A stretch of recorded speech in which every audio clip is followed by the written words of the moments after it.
Émerveillé par les ballons depuis l'enfance, Nadar travaille en compagnie de quelques rares passionnés sur la possibilité de pouvoir diriger les ballons.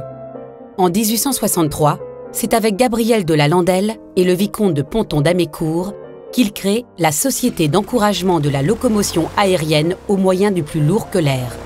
Société qu'il lance avec éclat dans une conférence de presse boulevard des Capucines, parmi journalistes, scientifiques et financiers. Ayant tout compris de la communication moderne, Nadar publie le 7 août un communiqué dans la presse. Sur 5 colonnes, le lecteur découvre le manifeste de l'autolocomotion aérienne qui sera envoyé aux journaux du monde entier. Dans le même temps, Nadar lance l'Aéronaute, dont le premier numéro est tiré à 100 000 exemplaires. Conscient de l'importance de la publicité et de l'argent pour la réussite de toute entreprise, il décide alors de construire un ballon à la hauteur de ses ambitions.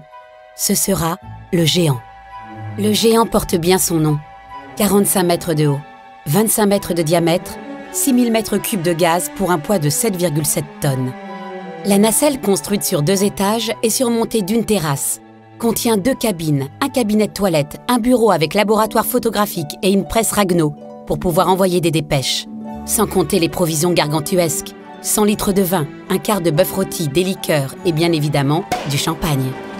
Le dimanche 4 octobre 1863, 200 000 spectateurs sont réunis sur le Champ de Mars pour assister au son d'un orchestre à la première ascension du Géant.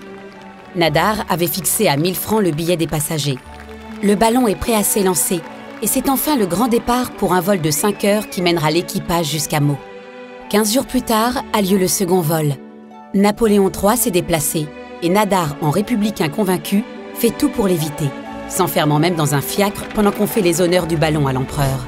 9 personnes s'installent à bord, dont un descendant de Montgolfier, Nadar et son épouse, et le ballon s'envole majestueusement dans les airs.